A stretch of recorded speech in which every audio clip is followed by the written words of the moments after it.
అందరికీ నమస్కారం. Once again welcome back to our YouTube channel. First time మన ఛానల్లో చూస్తున్నట్లయితే ఛానల్ సబ్స్క్రైబ్ చేసుకొని వీడియోని లైక్ చేయండి, షేర్ చేయండి. ఈ నెలాఖరులో డిఎస్సి ఫలితాలు 1:3 చొప్పున వెరిఫికేషన్ చేపట్టాలి. డిఎస్సి పరీక్షలు సోమవారంతో ముగియనున్నాయి. నెలాఖరులో ఫలితాలు విడుదల చేయాలని అధికారులు భావిస్తున్నారు. ప్రాథమిక కీని విడుదల చేసి అభ్యంతరాలు స్వీకరిస్తారు. అనంతరం ఫైనల్ కీని ఖరారు చేస్తారు. ఆ తర్వాత జనరల్ ర్యాంకింగ్ లిస్టు విడుదల చేస్తారు. ఒక్కో పోస్టుకు 2 చొప్పున అభ్యర్థులను సర్టిఫికేట్ వెరిఫికేషన్కు పిలిచి నియామక ఉత్తర్వులను అందజేస్తారు. సర్టిఫికేట్ వెరిఫికేషన్ 1:3 చొప్పున చేపట్టాలని డిఎడ్ బిఎడ్ అభ్యర్థుల అసోసియేషన్ అధ్యక్షుడు రావుల రామ్మోహన్ రెడ్డి ఎస్సీ డైరెక్టర్ నరసింహారెడ్డికి వినతి పత్రాన్ని సమర్పించారు. టీఆర్టీ ఇదే విధానంలో వెరిఫికేషన్ నిర్వహించారని, గురుకుల బోర్డు ఇందుకు విరుద్ధంగా 1:2 చొప్పున జాబితా ఇచ్చారని గుర్తు చేశారు. డిఎస్సి 2024 ముందుగా జనరల్ ర్యాంకింగ్ జాబితా విడుదల చేయాలి. రాష్ట్రంలోని ప్రభుత్వ స్థానిక సంస్థల పాఠశాలల్లోని ఉపాధ్యాయుల ఖాళీలను భర్తీ చేయడానికి నిర్వహిస్తున్నటువంటి డిఎస్సి 2024లో మొదట జనరల్ ర్యాంకింగ్ లిస్టును విడుదల చేయాలని డిఎస్సి అభ్యర్థుల సంఘం డిమాండ్ చేసింది. ముందుగా జనరల్ ర్యాంకింగ్ లిస్టు ప్రకటించిన తర్వాతనే 1:3 జాబితాను ప్రకటించాలని కోరుతూ పాఠశాల విద్యా కమిషనర్కి శనివారం వినతి పత్రం ఇచ్చినట్టు సంఘం నాయకులు రామ్మోహన్ రెడ్డి తెలిపారు. గతంలో టీజీపీఎస్ నిర్వహించిన టీఆర్టీ నియామకాల సమయంలో ఇతర అన్ని రకాల పరీక్షలకి జనరల్ ర్యాంకింగ్ లిస్టు ఇచ్చిన తర్వాతనే 1:2, 1:3 జాబితాను ప్రకటించారని వారు గుర్తు చేశారు. కానీ ఇటీవల జరిగినటువంటి గురుకుల బోర్డు వారు అందుకు విరుద్ధంగా జనరల్ ర్యాంకింగ్ లిస్ట్ ఇవ్వకుండానే నేరుగా 1:2 జాబితాని ఇచ్చారని గుర్తు చేశారు. పూర్తి పారదర్శకంగా ఉండటానికి మరియు అభ్యర్థులకి క్లారిటీ కోసం డిఎస్సిలో జిల్లాల వారీగా జనరల్ ర్యాంకింగ్ లిస్టు వివరాలు ఇచ్చిన తర్వాతనే నోటిఫికేషన్లో పేర్కొన్నట్టు 1:3 జాబితాను ప్రకటించాలని కమిషనర్ని కోరినట్టు వారు తెలిపారు. ప్రాథమిక కీ ఇచ్చిన తర్వాత అభ్యంతరాల స్వీకరణ, ఫైనల్ కీ వెల్లడి, ఫలితాల వెల్లడికి కొంత సమయం పట్టే అవకాశం ఉందని, ముందు వచ్చిన వార్తల ప్రకారం ఫలితాలు సెప్టెంబర్ 5లోపే పూర్తయ్యే అవకాశం ఇప్పుడే చెప్పలేమని కమిషనర్ చెప్పినట్టు సంఘం నాయకులు తెలిపారు. ఇక గ్రూప్ 1 కోసం సైన్స్ అండ్ టెక్నాలజీ పుస్తకం ప్రచురించినటువంటి తెలుగు అకాడమీ ఆవిష్కరించిన తెలుగు అకాడమీ డైరెక్టర్ శ్రీ దేవసేన. రాష్ట్రంలో గ్రూప్ 1 మెయిన్స్ పరీక్షల కోసం అభ్యర్థులు సిద్ధపడడానికి ఉపయోగపడే విధంగా ఉండేలా పుస్తకాలను తెలుగు అకాడమీ ప్రచురించింది. అందులో భాగంగా సైన్స్ అండ్ టెక్నాలజీ పుస్తకాన్ని తెలుగు అకాడమీ ప్రచురించింది. ఇందుకు సంబంధించిన పుస్తకాన్ని తెలుగు అకాడమీ డైరెక్టర్, కళాశాల విద్యా కమిషనర్ శ్రీ దేవసేన శనివారం ఆవిష్కరించారు. సైన్స్ అండ్ టెక్నాలజీ పుస్తకానికి రచయితలుగా ఆది సత్యనారాయణ, డాక్టర్ మోదాల మల్లేష్, డాక్టర్ పిడిగం సైదయ్య వ్యవహరించగా ఎడిటర్లుగా రాఘవేంద్రరావు వ్యవహరించారు. ఈ పుస్తకంతో పాటు మరికొన్ని విద్యా సంబంధ పుస్తకాలను, ఇతర పోటీ పరీక్షల ప్రామాణిక గ్రంథాలను తెలుగు అకాడమీలో ఆవిష్కరించారు. ఈ కార్యక్రమంలో Telugu academy director, deputy director Venkatesham, academy research అసిస్టెంట్లు వేదవ్యాస్, శైలజ, అరుంధతి తదితరులు పాల్గొన్నారు. ఇక బీసీ గురుకుల డిగ్రీ కాలేజీల్లో బీఏ యానిమేషన్ కోర్సు 17 వరకు దరఖాస్తుల స్వీకరణ, ఇంటర్ పూర్తి చేసిన వారు అర్హులు. రాష్ట్రంలో ఉన్నటువంటి బీసీ గురుకుల డిగ్రీ కాలేజీల్లో కొత్త కోర్సును ప్రారంభించనున్నారు. బీఏలో యానిమేషన్ కోర్సును ప్రారంభించనున్నట్టు బీసీ గురుకుల సొసైటీ కార్యదర్శి బడుగు సైదులు తెలిపారు. ఇక బీసీ గురుకుల సొసైటీ ఆధ్వర్యంలో కొనసాగుతున్న చేవెళ్ల మండల కేంద్రంలో ఉన్న గురుకుల ఫైన్ ఆర్ట్స్ కాలేజీలో 2024-25 విద్యా సంవత్సరం నుంచి బీఏ యానిమేషన్ కోర్సును ప్రారంభిస్తున్నట్లు వారు తెలిపారు. ఇందుకు సంబంధించినటువంటి దరఖాస్తులను ఈ నెల 17 వరకు స్వీకరించనున్నట్టు ఆయన ఒక ప్రకటనలో తెలిపారు. ఇక జీవో 317పై కేబినెట్ సబ్ కమిటీ 2 రకాల ప్రతిపాదనలు కమిటీకి సమర్పించినటువంటి జీఏడీ.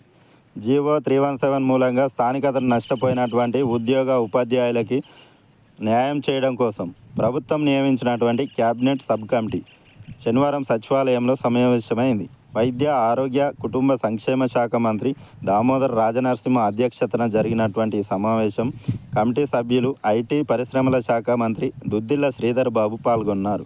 వారితో పాటు అధికారులు, సాధారణ పరిపాలన శాఖ ముఖ్య కార్యదర్శి బెన్హర్ మహేద్ దత్, సహాయ కార్యదర్శి మల్లికార్జున్ తదితరులు పాల్గొన్నారు. జీవో 317పై స్థానికతకి సంబంధించి 2 రకాల ప్రతిపాదనలు సాధారణ పరిపాలనా శాఖ కేబినెట్ కమిటీ ముందు ప్రతిపాదించింది. జీఏడీ ప్రతిపాదించినటువంటి అంశాలను సాధారణ పరిపాలనా శాఖ ముఖ్య కార్యదర్శి రాష్ట్ర అడ్వకేట్ జనరల్తో సంప్రదించి తుది నివేదికని క్యాబినెట్ సబ్ కమిటీకి సమర్పించాలని క్యాబినెట్ సబ్ కమిటీ అధికారులను ఆదేశించింది. అదేవిధంగా జీవో 46కి సంబంధించినటువంటి అంశాలను న్యాయ నిపుణులతో కమిటీ చర్చించింది. జీవో 317 అమలు మూలంగా కొందరు ఉద్యోగులు, ఉపాధ్యాయులు తమ స్థానికతను కోల్పోవడమే కాకుండా ఇతర జిల్లాలకు వెళ్లాల్సి వచ్చింది. దీంతో ప్రస్తుతం వారు ఉమ్మడి జిల్లా వారే అయినప్పటికీ నాన్ లోకల్గా మారిన నేపథ్యంలో తమకు న్యాయం చేయాలని వారు కోరుతున్నారు. ఇక సచివాలయం ముందు జీవో 46 బాధితుల ధర్నా రెండో రోజు కొనసాగినటువంటి నిరసన అరెస్ట్ చేసిన పోలీసులు. రాష్ట్రంలో పోలీస్ నియామక పరీక్షలో ర్యాంకులు సాధించిన జీవో 46 ద్వారా ఉద్యోగాలకు దూరమైనటువంటి వివిధ జిల్లాలకు చెందినటువంటి అభ్యర్థులు రెండో రోజు తమ ఆందోళనను కొనసాగించారు. శుక్రవారం ఉదయం నుంచి రాత్రి అర్ధరాత్రి వరకు ప్రజాభవనం వద్ద బైఠాయించి అక్కడ నిద్రకు ఉపక్రమించగా అర్ధరాత్రి పోలీసులు వారిని అరెస్ట్ చేసి వదిలిపెట్టారు. శనివారం వేకుజామునే వారంతా సచివాలయం ఎదురుగా ఉన్నటువంటి మైదానంలో బైఠాయించి నిరసనకు దిగారు. పోలీసులు ఉదయం 9:30 గంటలకు వారిని అరెస్ట్ చేసి బండ్లగూడ ఠాణాకు తరలించారు. అక్కడ కూడా వారు రాత్రి 9 గంటల వరకు నిరసన కొనసాగించారు. అనంతరం వారిని విడిచిపెట్టారు. ఈ సందర్భంగా వారు మాట్లాడుతూ 2022లో 5,010 స్పెషల్ పోలీస్ పోస్టుల భర్తీకి నోటిఫికేషన్ విడుదల సమయంలో జీవో 46 తేవడంతో మెరిట్ అభ్యర్థులకు తీవ్ర అన్యాయం జరిగిందన్నారు. దాదాపు 2,500 మంది నష్టపోయారని, జీవో సవరించి బ్యాక్లాగ్ పోస్టులు, సూపర్ న్యూమరీ పోస్టులు కల్పించి మెరిట్ అభ్యర్థులతో భర్తీ చేయాలని వారు డిమాండ్ చేశారు. జీవోపై ప్రభుత్వం ఇప్పటికైనా స్పష్టమైన హామీ ఇవ్వాలన్నారు. ఇక ఉమ్మడి పరీక్షల విడిగా నిర్వహిస్తారా? ఒకే తరహా పోస్టుల భర్తీకి వేరువేరు నియామక సంస్థలు, 2 పరీక్షల మధ్య కనీస వ్యవధిపై తేలని స్పష్టత. జాబ్ క్యాలెండర్ 2024-25పై నెలకొన్నటువంటి సందేహాలు. రాష్ట్రంలో నిరుద్యోగ అభ్యర్థులు ప్రభుత్వ కొలువులకు సన్నద్ధమయ్యేలా ఉద్యోగ క్యాలెండర్ రూపొందించినప్పటికీ కొన్ని పరీక్షల షెడ్యూల్ అభ్యర్థులకు ఇబ్బందిగా మారనుంది. ఒక రకమైన విద్యార్హతలు, ఒకటే కేటగిరీ పోస్టులు, వేరువేరు నియామక సంస్థలు ఒకే సమయంలో విడివిడిగా ప్రకటనలు జారీ చేయనున్నాయి. దీంతో పరీక్షలకు మధ్య స్వల్ప వ్యవధి ఉండటం సమస్యగా మారనుంది. ఈ తరహా పరీక్షలను ఒకే గొడుగు కిందకు తీసుకువస్తారా? ఒకే రకమైన పోస్టులకు ఉమ్మడి పరీక్ష ఉంటుందా అనే విషయంపై స్పష్టత రావాల్సిన అవసరం ఉంది. మరోవైపు కొన్ని నోటిఫికేషన్లకు ఉద్యోగ ప్రకటన జారీ, దరఖాస్తు స్వీకరణ, పరీక్షకు ఇచ్చే గడువు స్వల్పంగా పేర్కొనడం గమనార్హం. ప్రభుత్వం శుక్రవారం అసెంబ్లీలో ప్రకటించిన ఉద్యోగ క్యాలెండర్లో కొన్ని నోటిఫికేషన్ల షెడ్యూల్పై పలు సందేహాలు నెలకొన్నాయి. వైద్య ఆరోగ్య శాఖలో ల్యాబ్ టెక్నీషియన్లు, నర్సింగ్ అధికారులు, ఫార్మసిస్టులకు ఈ ఏడాది సెప్టెంబర్లో వైద్య ఆరోగ్య నియామకాల బోర్డు ప్రకటన జారీ చేయనుంది. ఉద్యోగ ప్రకటన జారీ తర్వాత దరఖాస్తుల స్వీకరణకు కనీసం 15 నుంచి 30 రోజుల గడువు ఉంటుంది. ఆ తర్వాత రాత పరీక్షకు కనీసం 45 రోజుల సమయం ఇవ్వాల్సి ఉంటుంది.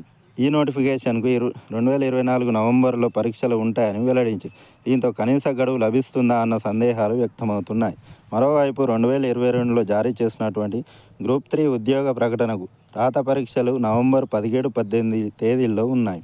ఈ పోస్టులకు డిగ్రీ కనీస అర్హత. దీంతో అభ్యర్థులు ఏదైనా ఓ పరీక్షకు దూరం కావాల్సిన పరిస్థితులు ఉన్నాయి. డిసెంబర్లోనే గ్రూప్ 2 రాత పరీక్షల షెడ్యూల్ ఉంది. ఇంజనీరింగు డిగ్రీ కనీస అర్హతతో విద్యుత్ సంస్థలు, ప్రభుత్వ ఇంజనీరింగ్ సర్వీసుల్లో ఏఈఈ, సబ్ ఇంజనీర్ తదితర పోస్టులకు 2024 అక్టోబర్లోనే ఉద్యోగ ప్రకటనలు జారీ కానున్నాయి. జనవరిలో రాత పరీక్షలు నిర్వహించేలా విద్యుత్ సంస్థల ఉద్యోగాలకు ట్రాన్స్కో, ప్రభుత్వ విభాగాల్లో ఇంజనీరింగ్ సర్వీసులకు Telangana public service commission TGPSC వేరువేరుగా ప్రకటనలు ఇస్తాయి. ఈ 2 ప్రకటనల్లోనూ సివిల్, మెకానికల్, ఎలక్ట్రికల్ విభాగాల్లో పోస్టులు ఉంటాయి. ఈ విభాగాల పరీక్షలను ఆయా నియామక సంస్థలు వేరువేరుగా పెడతాయా లేదా ఉమ్మడిగా నిర్వహిస్తాయా అనేది స్పష్టత రావాల్సి ఉంది.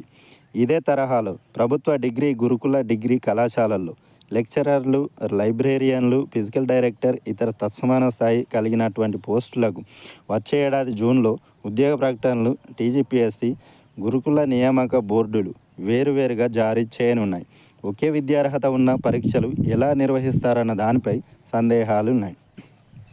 ఇక పాఠశాల విద్యాశాఖలో ఉపాధ్యాయుల పోస్టులు భర్తీకి ఇచ్చినటువంటి షెడ్యూల్లో ప్రకటన, దరఖాస్తు, పరీక్షలకు మధ్య కనీస వ్యవధి ఇబ్బందులు రానున్నాయి.